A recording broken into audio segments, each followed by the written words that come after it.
Bueno, estamos. Ven que me voy a poner ahí. Bueno, ¿qué tal? Bienvenidas, bienvenides a este nuevo video, que va a ser el segundo video de la capacitación para las compañeras, los compañeros, las compañeras que van a estar trabajando en nuestros espacios de primera infancia. Hoy vamos a conversar sobre de qué hablamos cuando hablamos de infancias, empezar a ver esas infancias como personas, sujetos, sujetas de derechos, y algunas cuestiones que tenemos que tener muy en cuenta que tienen que ver con el desarrollo de estas infancias, ¿no? El desarrollo de las infancias que va a estar muy mediado por el juego, y eso lo tenemos que tener muy en cuenta a la hora de trabajar en nuestros EPIs. Para eso hoy vamos a contar con la conversación con una compañera que es Mónica Penelo, o Moni para todos, ella es psicóloga, psicoanalista, participa del equipo de investigación de la Universidad Popular y además es una compañera muy querida por todos nosotros porque hace un montón que milita en Barrio de Pie y fue fundadora del área de educación popular de Barrio de Pie. Así que, Moni, te cedo la palabra y todo tuyo. Gracias, Joaquín. Esa presentación me encantó. Muchas gracias. Muy amable. Hola a las compañeras, a los compañeros, a los compañeros, a les cumpas, me gusta decirles.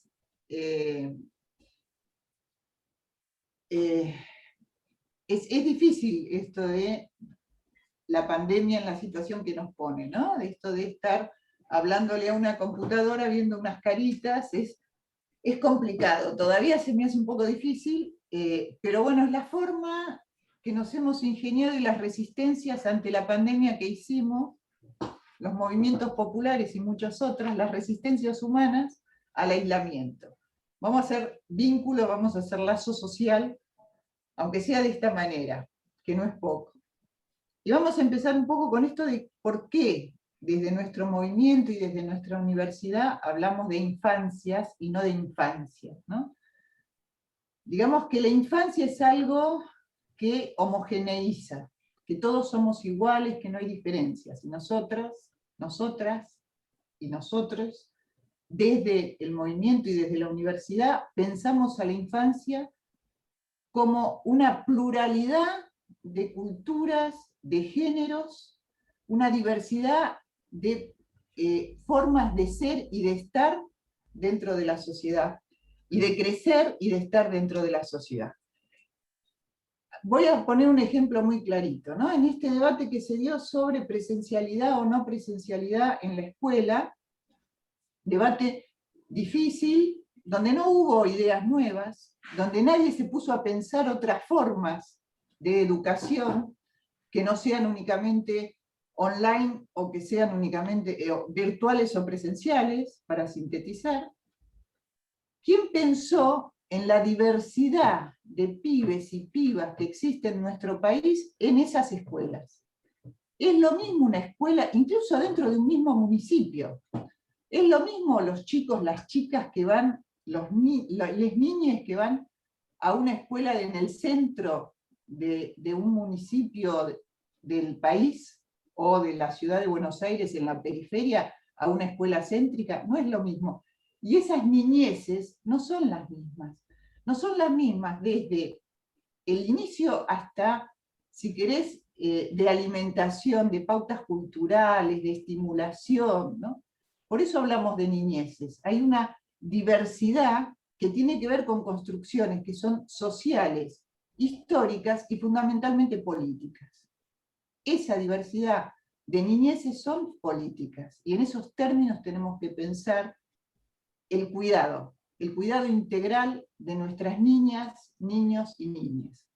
Y fundamentalmente incorporando, ahora no solo esta cuestión de la diversidad cultural en las infancias, que eso es obvio, y que desde hace tiempo se viene discutiendo, desde los pueblos originarios, sino algo que empieza a pesar mucho en nosotros como cuidadores y cuidadoras, que es el género. Hay una diversidad de género que tenemos que tener presentes. No podemos obviar en estos momentos que hay niñas o niños que empiezan a manifestar una transexualidad o otro tipo de género, o una diversidad de género. Acá entra también la cuestión de la perspectiva de género en la educación, ¿no? ¿Por qué en determinados momentos no se le podía poner rosa o vestir de rosa a un varón, o vestir de celeste a una mujer? Eso, digo, está tan superado que ya ni lo pensamos, pero sí en términos de juguetes. Y cuando los estimulamos al juego, a los niños, a las niñas, seguimos siendo conservadores, seguimos reproduciendo esta normativa heterosexual y bigénero, digamos, ¿no? Existen dos géneros y esta cuestión heterosexual. Por eso digo que es una decisión y es una cuestión política hablar de infancias, porque es, como decimos las feministas, lo personal es político. Cuando nosotras, o como cuidadoras, nosotros como cuidadores, pensamos la infancia y planificamos una actividad con las infancias, no podemos impulsar la homogeneidad, sino la diferencia y la heterogeneidad. He sido docente muchos años en escuelas periféricas del conurbano bonaerense, y yo veía ahí las diferencias incluso en las adolescencias, en las formas de las adolescencias. Por eso me parece fundamental empezar a pensar y juntarnos a pensar. No es únicamente educación presencial o virtual, tiene que haber diferencias. Y tiene que haber diferencias en cómo planificamos el cuidado o la educación de nuestras niñas. También podemos pensar por primera vez en esta cuestión histórica, ¿no? Que otro tema que me parece que a veces junto con lo del género se deja de lugar. Durante muchos años éramos los adultos, las adultas, las que teníamos un saber. En estos momentos son las niñas, los niños, las niñas, los que tienen un saber que nos imparten a nosotras. La tecnología la maneja mucho mejor una criatura de 5 años que un adulto de más de 60 como yo. Terminan estas niñas, estos niños, enseñándonos tecnología. Entonces, ¿cómo negar la tecnología en las nuevas infancias? Si es fundamental, si es parte de sus vidas la tecnología. Entonces, cuando vienen con esto de demasiado celular, demasiada computadora, ¿no? Más deporte, ¿por qué no todo? ¿Por qué priorizar el deporte por sobre la tecnología? Y una frase que trabajamos en las casas Libertad a veces, por eso son esquinas Libertad, es que retomemos la calle y hagamos una calle más segura para las niñas. Que la calle es maravillosa, no hay que sacar a las niñas de la calle, hay que mejorar la calle para que las niñas puedan andar felices por la calle, ¿no? Esto tiene que ver también con los prejuicios con los cuales les adultes, a veces me cuesta esto de les, voy a hablar como pueda, estoy más acostumbrada a los que a les. De a poco me voy incorporando al mundo, yo también, a la modernidad, que no está mal. Entonces, en esta cuestión de la historicidad, también comprender que hay saberes que nos traen, que nos van a traer a las cuidadoras, estas nuevas generaciones de pibes y pibas, que tiene que ver con lo tecnológico, que tiene que ver con otras formas de lectura y otras formas de escritura, que tienen que estar incorporadas en nuestras nociones, o al menos empezar a pensarlas. Tenemos que empezar a pensar nuevas estructuras escolares para esta diversidad de infancias. Hace poco surgió el debate sobre el elegante, ¿no? El chico que yo lo conocí porque lo nombró Cristina, la verdad lo desconocía, como adulta conservadora que a veces soy, lo desconocía, y lo escuché decir que él no iba mucho a la escuela, porque no podía. Entonces, ¿cómo pensamos la escuela con estas nuevas generaciones de pibes y pibas que no pueden concurrir todos los días 4 u 8 horas? ¿Qué estructura le damos? No solo qué contenidos les vamos a dar, sino qué estructuras les vamos a dar a las escuelas para estas adolescencias también, que no son solo infancias, que son también adolescencias nuevas. Y también para estas infancias que son nuevas, ¿no? Cada vez hay más niñes medicados porque no se adaptan a la estructura escolar o porque molestan en la escuela. Entonces empezamos a buscar diagnósticos, de esto seguramente mis colegas van a hablar mucho más, de los problemas que aparecen en el aprendizaje o en la conducta de las niñas, los niños y las niñas, y cómo, por qué medicamos a las chicas, los chicos que molestan. ¿Qué pasa? Que cada vez hay más. Ahí está contaminada el agua, el ambiente, ¿no? Porque cada vez hay más TGD, creo que se llama, ¿no? Estos trastornos generales que aparecen con tanta frecuencia.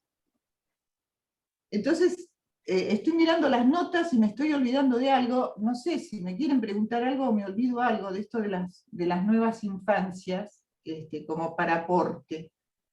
Pero me parece que hay que empezar a construir significados, nuevos significados, que realmente hay que hacer una ruptura y nuevos paradigmas sobre qué es las infancias, las adolescencias y cómo manejarnos como adultas o adultos con estas nuevas diversidades que nos aparecen en el aula, en los centros comunitarios, en los centros de primera infancia. ¿Qué hacer con estas diversidades culturales?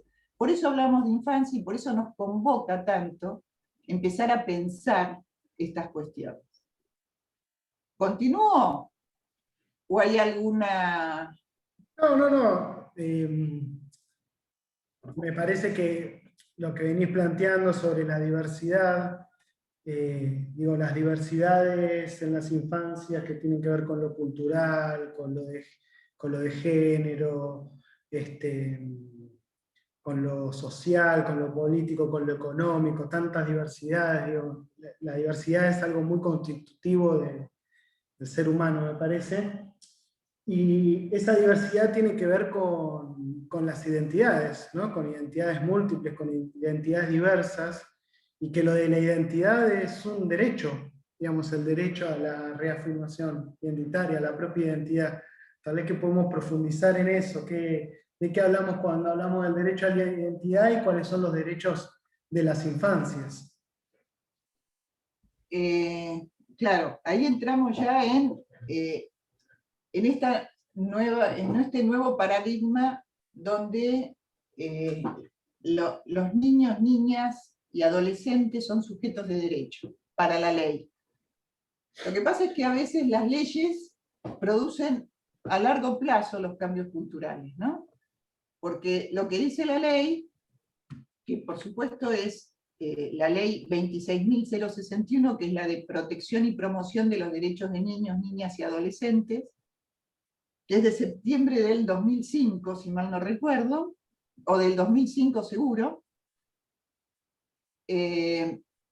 nos habla fundamentalmente de que estas infancias y adolescencias tienen voz, y que es fundamental que tengan voz, y que hay que escucharlas esas voces, entre otros derechos que después vamos a enumerar, ¿no? Esta cuestión de que tienen voz, es que tienen palabra. Ahora, ¿cuántas veces hacemos callar a las niñas, a los niños o a los adolescentes? Cállate, no sabés, digo, es bastante frecuente. Hace poco se dio en Finlandia un debate terrible, porque una mamá va con su niña a un concierto y la niña empieza a hablar en el concierto. Entonces, todo el teatro a esa niña le hace shh, porque había que escuchar la música. Yo no digo que esto sea bien ni mal, digo que son cuestiones a pensar con esto de la voz que la ley le da a las infancias y a las adolescencias. Por supuesto retiraron a esta madre y a esta niña, y se armó un desbarajuste social, porque la madre denunció que le estaban prohibiendo la expresión a su hija, y entró todo un debate a nivel social sobre si era correcto o no que esa niña hablara, o si esa niña le hicieran callar en un concierto. No tengo respuesta a esto, la verdad que no la tengo, pero sí es para pensarla, supongo, ¿no?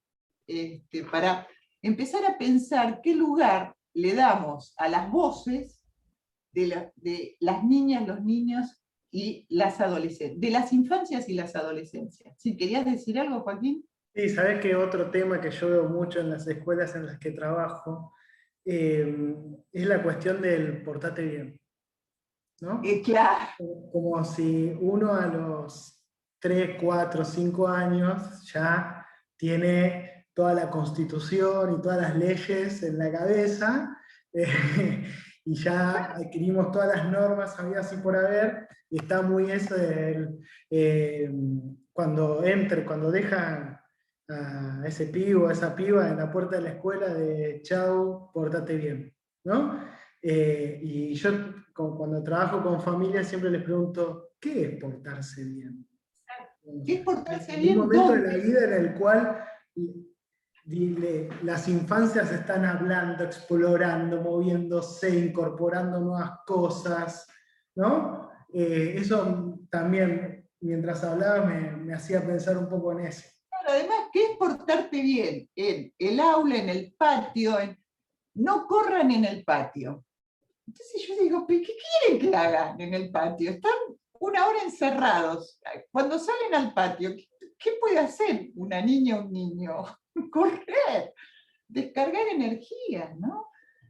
Esto sería, ¿qué significa en las infancias portarte bien? ¿Y qué significa portarte bien en determinada cultura o en determinada otra cultura? O en determinada género, ¿qué es portarse bien?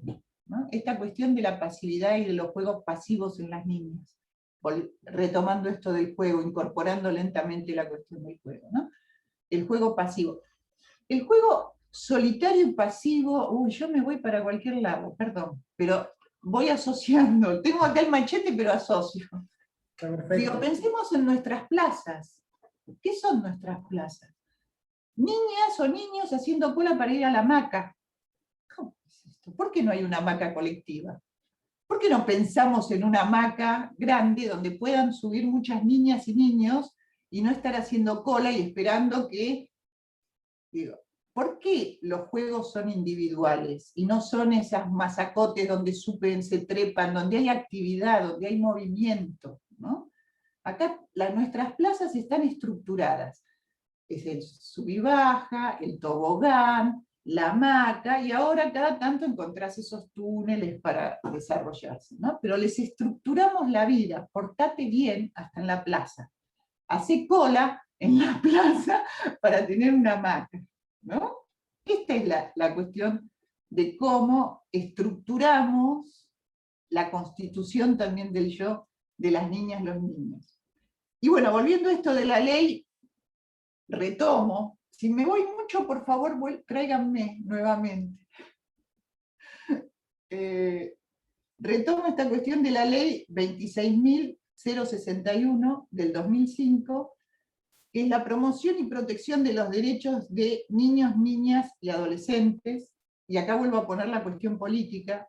Maravillosa ley, ley de avanzada, pero a la cual no se le puso la suficiente plata como para que exista en realidad, ¿no? Vamos a empezar por los derechos que garantiza.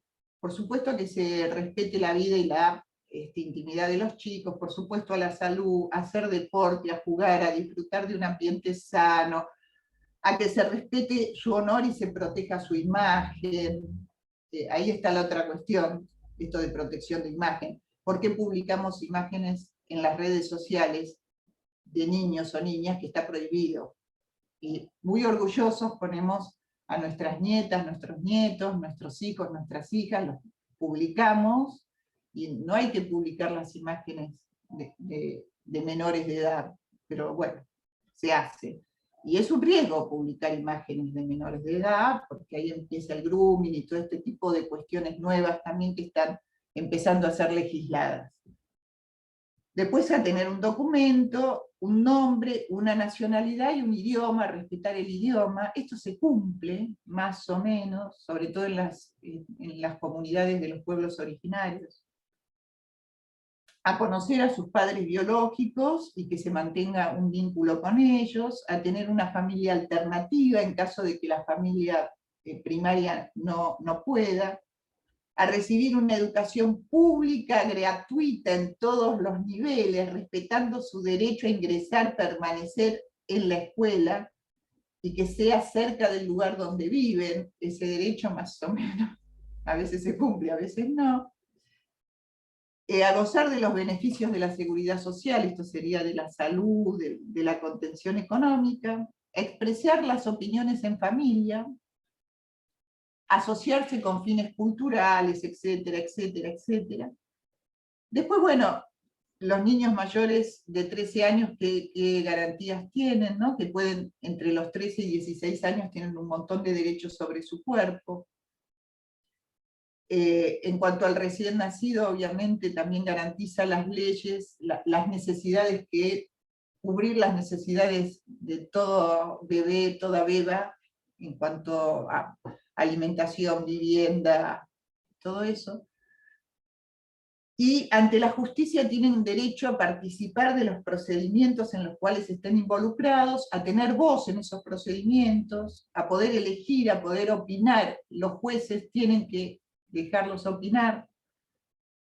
¿Y quiénes están? Acá viene lo que más me interesa de esta ley, es quiénes son los que tienen que hacer cumplir esta ley, que están obligados a hacer cumplir esta ley. Todos los adultos y las adultas. Absolutamente todos somos responsables del cumplimiento de esta ley. O sea que si alguno de estos derechos no está garantizado, cualquiera de nosotros puede ir ante la justicia y denunciar que ese niña o niño no tiene sus derechos garantizados. Y tiene que haber organismos del Estado para que esto se consolide.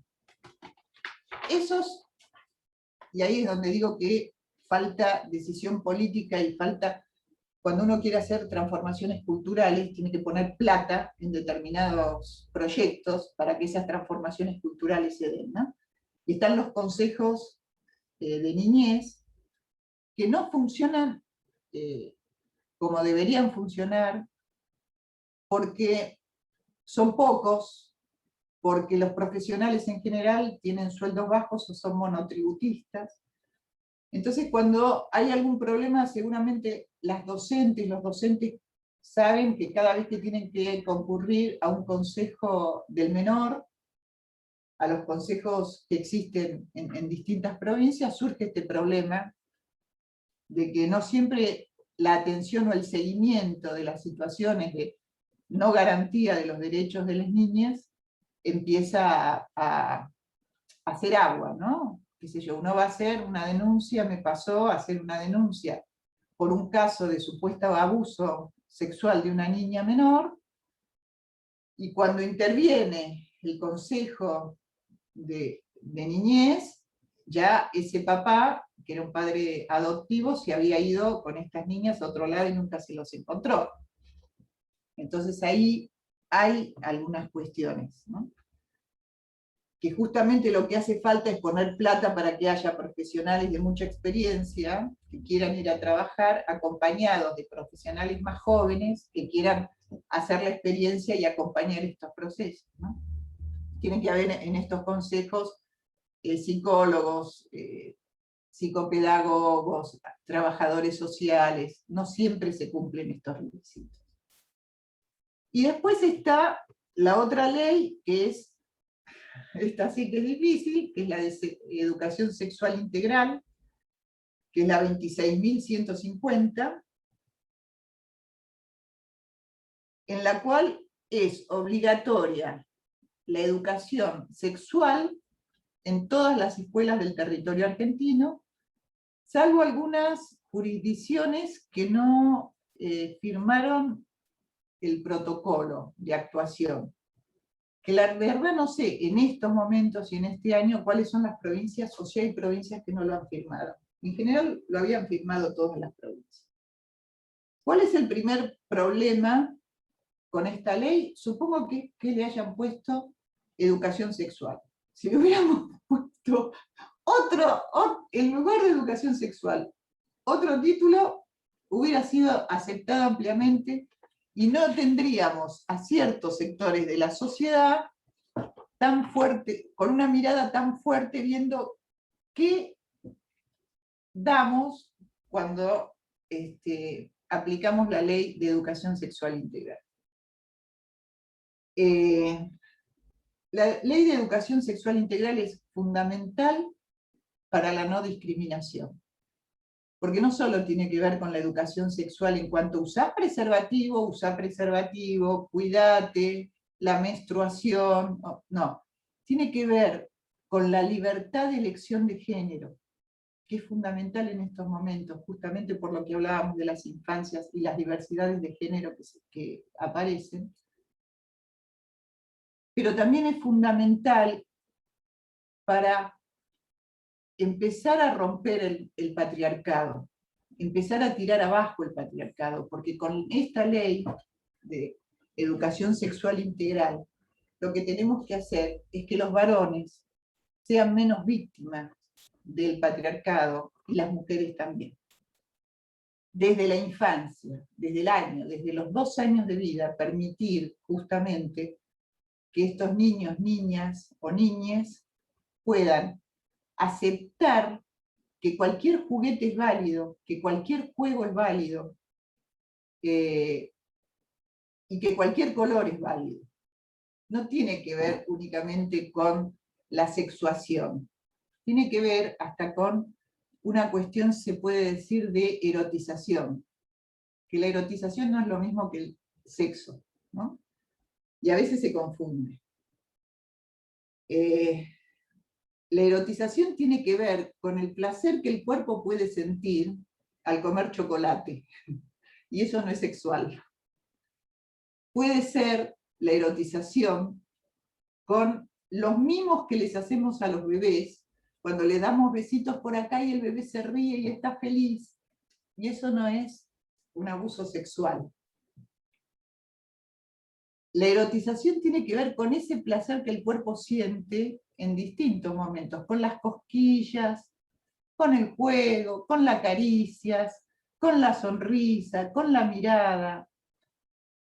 Pero al ponerle educación sexual se va la genitalidad, y se quedan en la cuestión de la genitalidad, y ahí los sectores más conservadores de la sociedad un poco como que se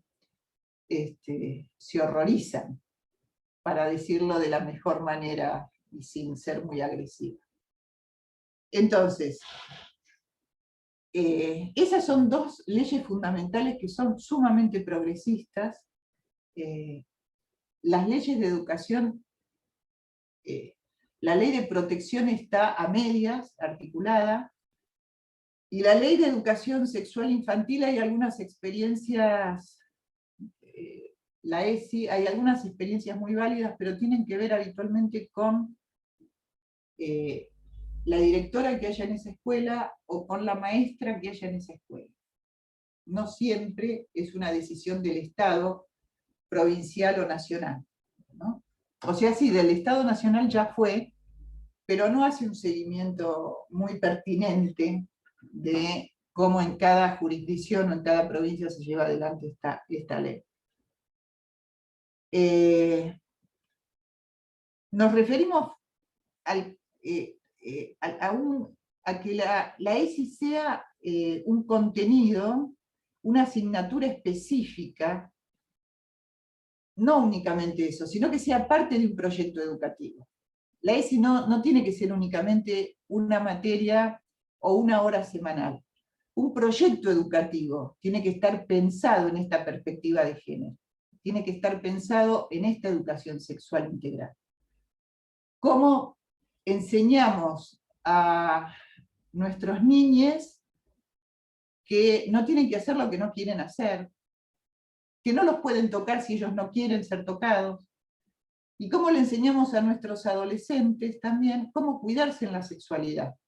Pero también que la mujer no tiene que pagar amor con el sexo, porque esto pasa entre las adolescentes, ¿no? Que a veces las mujeres, aún hoy en día, piensan que una forma de ser amadas es consentir a los varones en ciertas relaciones sexuales, y no, es otra cuestión, ¿no? Por eso digo que tiene que tener esta perspectiva, que es fundamentalmente una perspectiva de género. Si quieren le decimos feministas, y si alguien se enoja al decir una perspectiva feminista en la educación, lo siento, es lo que un poco pienso yo. Digo, esos son los derechos y lo que tenemos. Sí, Joaquín, ¿algo? A mí me gustaría agregar esto de que en relación a los derechos también la importancia desde ya de niñez empezar a nombrar las partes del cuerpo por su nombre, ¿no? Pasa mucho esto también de cuando se sustituye la palabra pene, vagina por otros apodos, si se quiere, que eso también es sumamente importante en lo que se trabaja en la ESI, ¿no? Empezar a nombrar las cosas por su nombre, y que en los espacios de primera infancia también es importante abordar estos temas. En relación a esto de los derechos y demás, también pensaba un poco en la identidad, y cuando hablabas un poco esto de la medicación, no sé, capaz estoy como englobando un montón, pero en relación a la medicación, ¿cómo es esto del otro diferente molesta a la institución, molesta al sistema, y por eso lo medico para que se amolde a esto que es lo que el otro quiere, ¿no? Y es ahí donde también se desdibuja un poco la identidad, se desdibuja la subjetividad, se desdibuja al otro, en donde se sostiene bajo una homogeneización de lo que espera el sistema o espera esa institución, no dando lugar a que ese es un niño, una niña, con su historia, con su contexto, con su situación, y me parece sumamente importante todo esto que decís. En relación a la erotización también, ¿no? Como muchas veces esto también como es un tabú para ciertas familias, ¿no? La resistencia que hay en relación a la ESI, desdibujar un poco eso, ¿no? Como que erotización no lo pongamos del lado de lo sexual propiamente, sino que tiene otro significado. Sexual genital. Lo sexual genital, exactamente. Quería agregar eso, que a medida que ibas hablando, me parecía sumamente importante esto, porque también en reuniones, en ciertos encuentros con las cuidadoras y educadoras surgió este tema. Y que hoy lo hablemos de esta manera, sacando todo tipo de tabú, sacando todo tipo de aspectos, digamos, que puedan poner un poco de barro, digamos, sobre los temas, y hablemos de esto, digamos. Las partes del cuerpo tienen un nombre, la identidad tiene esto, los derechos están por algo, los niños desde que nacen tienen derechos, desde que están en el vientre tienen derechos, entonces empezar a defender eso, ¿no? Y también desconozco, pero por ahí creo que estaría bueno también conocer a qué instituciones hay que acudir cuando un derecho no se garantiza. Me parece que está bueno. Quería agregar eso. A los consejos de infancia, que cada distrito o cada departamento tiene que tener un consejo de infancia. Es lo que yo decía antes, ¿no? No siempre funcionan bien. Igual, esto es un pensamiento mío, y también de algunas colegas, ante ciertas situaciones de vulneración de derechos, habría que consultar con equipos interdisciplinarios antes de tomar una decisión. Que no sea únicamente la cuidadora, la capacitadora o la maestra, la directora, las que tomen esa decisión. Últimamente se dan muchas denuncias por abuso, ¿no? Porque enseguida se producen alteraciones por esto de que, niño o niña que cambia conducta, niño o niña que está abusado. hay que verlo eso, ¿no? Por eso ni siquiera preguntarle, a veces se da que le preguntan a la niña o al niño si te tocan, o la cuidadora. Hay equipos que saben manejar mejor estas situaciones de vulneración de derechos, a los cuales convendría consultar antes de actuar, ¿no? Yo una vez lo conté cuando, gracias a la organización, yo fui directora de los centros educativos de Lanús, de los centros educativos municipales de Lanús. Tuve un caso en el cual un revuelo en la comunidad, como se le dice la comunidad educativa. Joaquín ya le escuchó esta historia, la voy a contar un poco más, como esto va a quedar grabado, lo voy a contar un poco más sutil, no como lo conté la primera vez, donde 3 varoncitos de 4 años, abajo de una mesita, se succionaban el pene unos a otros. Está bien así dicho, ¿no? Queda fino. Qué revuelo de la maestra, la directora, llamar a los padres, ¿qué hacen estos chicos? ¡Qué horror! Entonces, cuando me llega a mí el tema, digo, bueno, vamos, me llega por una psicóloga que viene desesperada a contarme esta situación, que iban a hacer denuncias porque seguramente uno de los chicos era un perverso que estaba incitando a los otros 2 chicos a no sé qué tipo de perversiones sexuales y las drogas, y no sé en qué podía terminar toda esta historia. Entonces digo, ¿por qué no hablamos con estos 3 niños? A ver qué tienen para decir, ¿no? Entonces, la psicóloga fue hablando con cada uno de ellos, y uno le dijo, queríamos probar, porque mi hermano siempre me dice, chupame la pene, vamos a decir, chupame el pene, chupame el pene. Y cada vez que yo le digo algo, mi hermano dice, chupame el pene. Y queríamos saber qué era eso de chupame el pene. O sea, la perversión está en la cabeza de los adultos y no de las niñas o los niños que experimentan con su cuerpo. Otra cosa es cuando un adulto entra en escena, ¿no? Ahí podemos poner reparos, pensarlo, actuar de otra manera. Ahora, entre niñas, niños y niñas es experimentación, es juego también. Con esto no estoy diciendo que permitamos en un EPI o en un aula que los chicos estén manoseando y toqueteando, ¿no? Porque también tienen que entender que hay límites y espacios. Tampoco caer en la cuestión de que las niñas y los niños y los niños pueden hacer lo que quieran en cualquier lugar, ¿no? Porque si no van a hacer caca en el medio del aula, o pis en el medio del aula.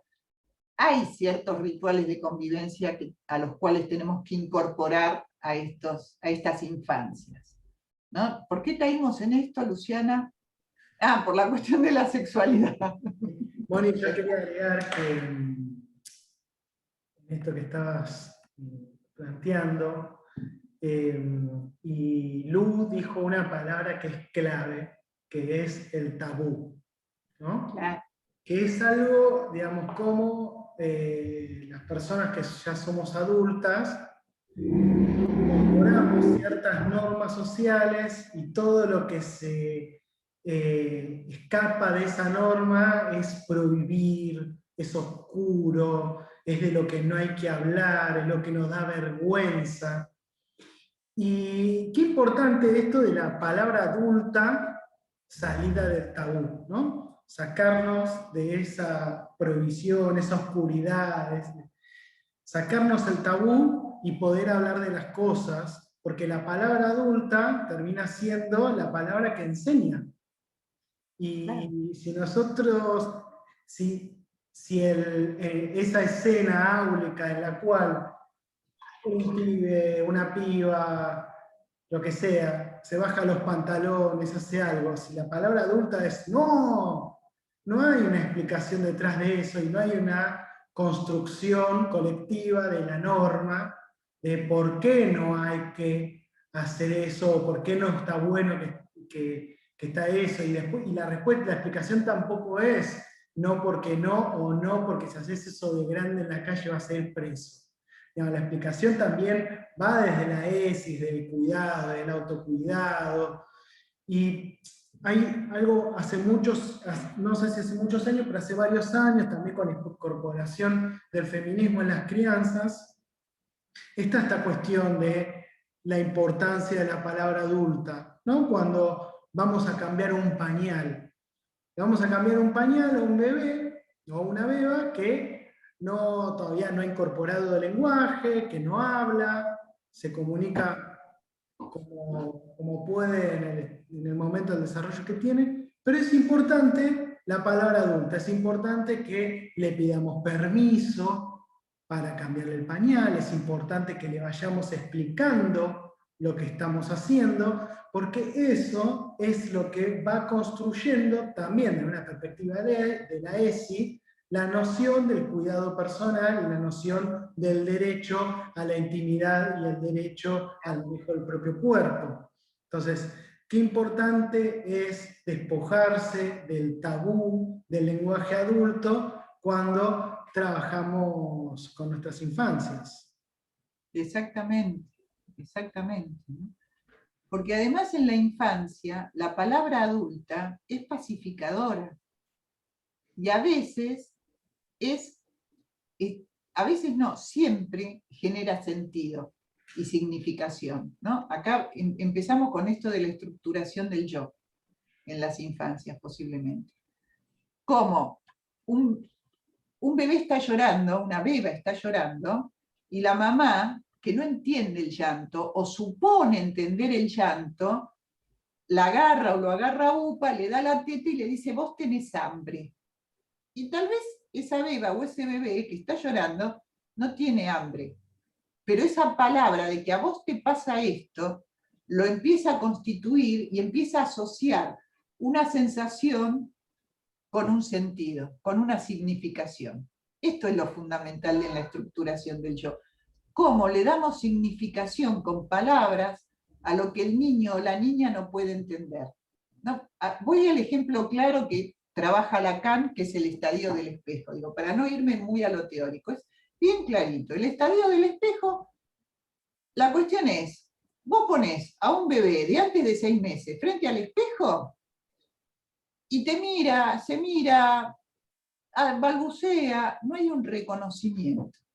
Después de los 6 meses de vida, lo pones frente al espejo y ese bebé o esa beba se va a mirar a quién lo sostiene y se va a reconocer que esa imagen es él o ella porque ahí atrás hay alguien que lo sostiene.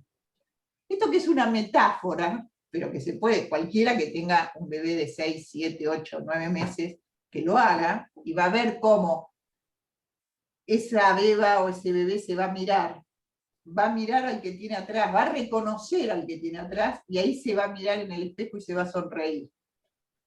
Esa es la constitución del yo, porque nos reconocemos por la mirada del otro, por la mirada de ese adulto o esa adulta que nos da significación y nos dice, vos sos bueno, vos sos malo, vos sos. Y nos creemos eso que nos dicen que somos. Nos creemos cuando éramos niñes, yo ya no. Yo ya lo creí, ya está. Digo, el niño, la niña, creen lo que esos adultos o esas adultas dicen de ellos o ellas. Por eso es tan responsable la palabra adulta. Tiene que ser tan responsable. No puede ser el grito no. No puede ser el portate bien. ¿Qué es portate bien? No molestes a tus amigos, amigas, no les pegues, explícale qué es portarse bien. Este ejemplo que vos decías, Joaquín, tan bueno también, ¿no? Ahí está la Constitución. Incluso cuando eligen los juguetes, cuando eligen con qué jugar, cuando el juego en las infancias es fundamental porque con el juego simbolizan la realidad, comprenden la realidad, empiezan a jugar a ser adultos, a ser vendedores, vendedoras, aprenden el movimiento de la sociedad a partir del juego. El juguete es lo transitorio, el juguete puede ser una botella de plástico y hacen sonido, no importa, el tema es el jugar. Las niñas y los niños tienen que jugar, por eso yo hablaba del recreo. En el recreo tienen que jugar, no se pueden quedar quietos sentados en un lugar. Tienen que organizar juegos, correr, jugar a la mancha, pero jugar. el juego, más allá del juguete, que después se verá con Lilian qué juguete es más adecuado, ¿no? Si hay que, en determinada edad el juguete tiene que ser de arrastre, en determinada edad el juguete tiene que ser ¿cómo se llama cuando meten unos adentro de otros? Digo, todo eso...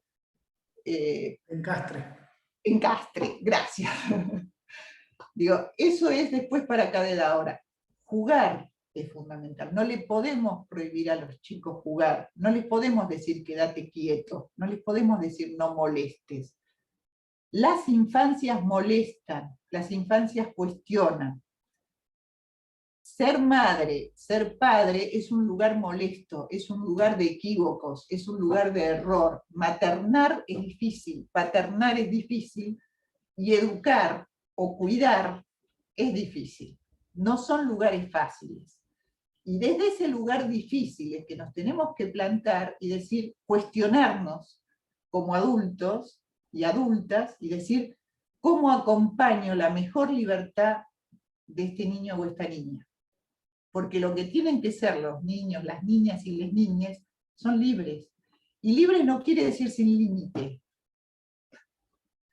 Tienen que tener un límite, tienen que saber qué se hace en cada lugar, tienen que aprenderlo porque van a vivir en sociedad, ¿no? Pero el jugar les permite simbolizar todas esas situaciones, las situaciones de angustia, las frustraciones, las van a simbolizar jugando. Algo que yo siempre cuestioné, y no sé si está bien cuestionarlo, la verdad no tengo idea, es algo que a mí intuitivamente, esto de los rincones, ¿no? El rincón de la mamá, el rincón del papá, que no sé si se sigue usando en los jardines. ¿Se sigue usando los rincones? No, ¿no? Ay, menos mal. Buenísimo, buenísimo. En una época se usaban los rincones. Entonces había un momento de juego libre en el aula de los jardines. Donde era libre, ¿por qué? Porque los niños jugaban en distintos rincones. Elegían, pero el rincón ya estaba estipulado. Era el rincón de la mamá, el rincón del vendedor. Bueno, eso es lo que hay que evitar. No sé si queda algo más.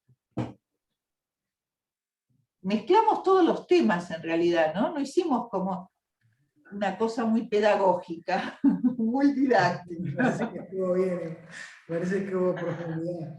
Lu, ¿a vos te parece que queda algo? No, eso, me parece que lo último que hablamos, sí, se mezclaron los temas, pero básicamente también trabajamos sobre todo los derechos que Mónica había hablado desde un principio, ¿no? El juego es un derecho de los niños. Entonces también repensar el por qué jugamos, a qué jugamos, para qué jugamos, qué se juega en el juego, ¿no? Me parece que eso es fundamental también tenerlo en claro.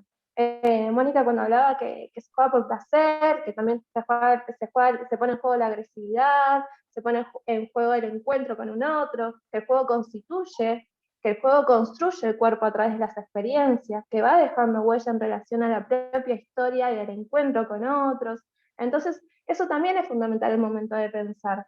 Pensar en qué momento juega el niño, si está jugando o no, poder identificar esos momentos, y me parece que es fundamental eso tenerlo en cuenta, que seguramente lo vamos a seguir trabajando a lo largo de toda la capacitación, pero ya con esto creo que es un montón de información que le dimos a las compañeras y compañeros, y que es realmente valioso seguir pensando estas preguntas, ¿no? Como ejes del por qué, para qué jugamos, qué se juega en el juego, qué pasa en ese encuentro con un par, con un adulto, o sea, creo que es algo que debemos ir trabajando constantemente, porque esto no tiene una respuesta absoluta, sino que podemos hablar horas en relación al juego y al jugar, y qué pasa con el juguete más allá de también de ser un medio del encuentro con otro. Pero súper rico todo el encuentro y valioso lo que fueron diciendo. Una cosita más que ahora vos me haces pensar, Luciana, recordar. La cuestión de la ropa, ¿no? También es una cuestión de género. Hace unos años, uno de mis nietos me dijo, ¿por qué la ropa de los hombres es tan aburrida? Nieto que ahora ya tiene 13 años, se viste como quiere, lo que quiere. Pero es cierto, las mujeres tenemos una cuestión lúdica con la ropa. Jugamos con la ropa, aún de adultas, ¿no? ¿Qué nos ponemos? ¿Cómo nos ponemos? ¿Cómo combinamos?